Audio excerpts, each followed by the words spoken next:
Hi friends, welcome back to my channel Yummy Days with Kavita. இன்னைக்கு ரொம்ப டேஸ்டியான பருப்பு உருண்டை குழம்பு ரெசிபி தான் பண்ண போறோம்.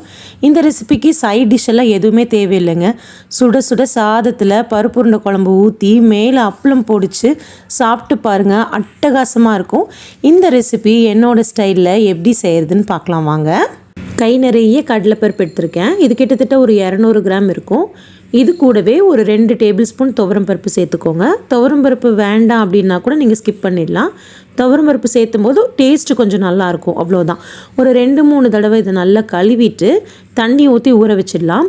குறைஞ்சது ஒரு 1 மணி நேரம் இது ஊறினா கொஞ்சம் நல்லாயிருக்கும். பருப்பு நல்லா சாஃப்டாக மெத்துன்னு ஆயிருக்கும். இது ஊறட்டும். ஒரு 6-7 வரமிளகாய் எடுத்திருக்கேன். இந்த பருப்பு உருண்டை கொஞ்சம் சுள்ளுன்னு இருந்தால் நல்லாயிருக்கும். ஒரு மிக்சி ஜாரில் சேர்த்துக்கோங்க. கூடவே 1 ஸ்பூன் சோம்பு சேர்த்துக்கோங்க. அப்புறம் பருப்பு நல்லா ஊறிடுச்சு. தண்ணியை ஃபுல்லாக நல்லா வடிச்சிட்டு அந்த மிக்சி ஜாரில் சேர்த்துக்கோங்க. இது கூடவே ஒரு சின்ன துண்டு இஞ்சி, ஒரு 4 பல்லு பூண்டு கூட சேர்த்துக்கலாம். நான் ஆனால் இன்றைக்கி இஞ்சி பூண்டு எதுவுமே சேர்த்துல. கொஞ்சம் கருவேப்பிலை, உப்பு சேர்த்து கொரப்பாக அரைச்சிக்கோங்க. ரொம்ப வலுன்னு அரைச்சிட்டிங்கன்னா பருப்பு உருண்டை வேகும்போது கெட்டியாயிடும். இந்த அளவுக்கு நல்ல கொரப்பாக இருக்கணும். அப்போ தான் உள்ளே நல்ல குழம்பெல்லாம் இறங்கி நல்ல டேஸ்ட்டாக இருக்கும். ஒரு பெரிய வெங்காயத்தை பொடியாக நறுக்கி உள்ளே சேர்த்துக்கோங்க. இந்தளவுக்கு நல்லா அழுத்தி பிசைஞ்சுக்கோங்க. உங்களுக்கு பார்த்தாலே தெரியும், சுத்தமாகவே தண்ணி இல்லை. நல்ல புட்டு மாதிரி உதுத்து விடுற மாதிரி தான் இருக்குது. ரொம்ப அழுத்தி உருண்டை பிடிக்காமல் நல்ல மென்மையாக உருண்டை பிடிச்சி எடுத்து வச்சுக்கோங்க.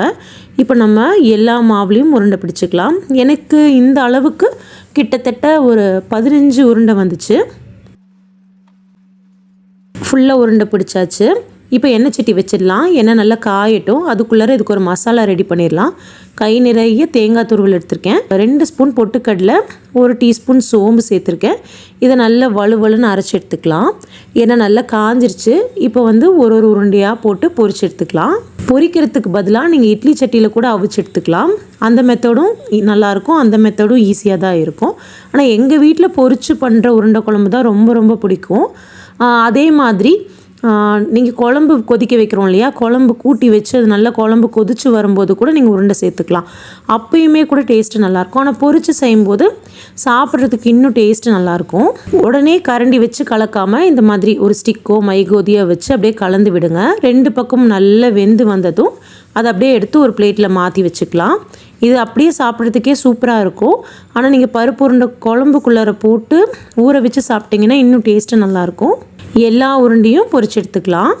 எண்ணெயில் சேர்த்துன உடனே கலந்து விட்டுடாதீங்க. ஒரு 2 நிமிஷம் அது அப்படியே வேகட்டும். இப்போ குழம்பு கூட்டி வச்சிடலாம்.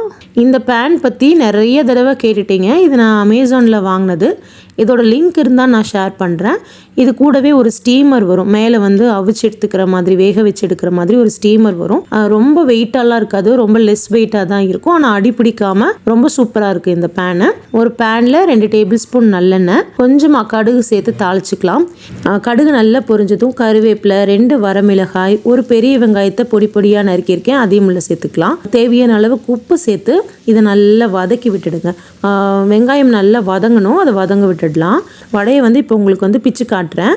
வெளியே நல்ல மொறுன்னு இருக்கும், உள்ளே நல்லா சாஃப்டாக இருக்கும். சூப்பராக வெந்திருக்கு பாருங்கள். இப்போ இது கூடவே 1 டீஸ்பூன் அளவுக்கு இஞ்சி பூண்டு பேஸ்ட்டு, 2 நல்ல பழுத்த தக்காளியை பொடியாக நறுக்கியிருக்கேன், அதையும் உள்ளே சேர்த்து நல்லா அப்படியே வதக்கி விடுங்க. தக்காளி நல்லா சாஃப்டாக மசிஞ்சு வரணும், அது வரைக்கும் நல்லா வதக்கி கொடுங்க. இது கூடவே ஒரு 3 ஸ்பூன் குழம்பு மிளகாய்த்தூள், ஒரு 1/2 ஸ்பூன் மிளகாய்த்தூள் சேர்த்துருக்கேன். இந்த குழம்பு நல்லா சுள்ளுன்னு காரசாரமாக இருந்தால் தான் சூப்பராக இருக்கும். இது நல்லா வதக்கி விட்டதுக்கப்புறம் ஒரு 1/2 ஸ்பூன் வீட்லேயே செஞ்ச புளி பேஸ்ட்டு சேர்த்திருக்கேன். புளி பேஸ்ட்டு இல்லை அப்படின்னா பெரிய நெல்லிக்காய் அளவு புளியை கரைச்சி உள்ளே சேர்த்துக்கோங்க. இதெல்லாம் நல்லா ஒன்று கலந்து விட்டுட்டு நல்லா கொதிக்க விடலாம். நான் ஃபஸ்ட்டு 2 ஸ்பூன் குழம்பு மிளகாய்த்தூள் சேர்த்தேன் இல்லையா, அது காரம் பத்தலைன்னு மறுபடியும் 1 ஸ்பூன் சேர்த்திருக்கேன். இதோட லிங்க் உங்களுக்கு டிஸ்கிரிப்ஷன் பாக்ஸ்லேயும் ஃபஸ்ட்டு கமெண்ட்லேயும் பின் பண்ணுறேன், செக் பண்ணி பார்த்துக்கோங்க. இது ஒரு 5 நிமிஷம் நல்லா தளன்னு கொதிச்சு வரட்டும். மூடி வச்சிடலாம். நல்லா கொதிச்சு வந்ததும் நம்ம அரைச்சி வச்சுருந்த மசாலா, தேவையான அளவுக்கு தண்ணியெல்லாம் உள்ளே சேர்த்து கலந்து விட்டுடுங்க.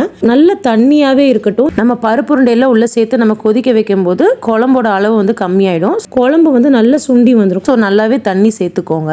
இப்போ எல்லா உருண்டையும் உள்ளே சேர்த்துட்டேன். ஒரு 2-3 உருண்டை மட்டும் அப்படியே ஃபுல்லாக அப்படியே பொடி பண்ணி பிச்சு போடுங்க. அப்போ சாப்பிட்றதுக்கு நல்லாயிருக்கும். ஃபுல் உருண்டையும் உங்களுக்கு சேர்த்த வேண்டாம் அப்படின்னா 2 பிச்சு கூட சேர்த்துலாம். அதுவும் டேஸ்ட்டு சூப்பராக இருக்கும். ஒரு 5லேருந்து 7 நிமிஷம் இது கொதிச்சா போதும். இந்த அளவுக்கு அது நல்லா கொதித்து அந்த உருண்டையில் ஃபுல்லாக அந்த குழம்பு நல்லா இறங்கி சூப்பராக இருக்கும். செம்ம டேஸ்ட்டாக இருக்கும். அவ்வளோதான், கொத்தமல்லி தழை தூவி இறக்கிடுங்க. இந்த ரெசிபி உங்களுக்கு பிடிச்சிருக்குன்னு நினைக்கிறேன். கண்டிப்பாக ட்ரை பண்ணி பாருங்கள். ட்ரை பண்ணி பார்த்துட்டு எப்படி இருந்துச்சுன்னு உங்கள் ஃபீட்பேக்ஸ் அண்ட் கமெண்ட்ஸை என் கூட ஷேர் பண்ணுங்கள். தேங்க்யூ.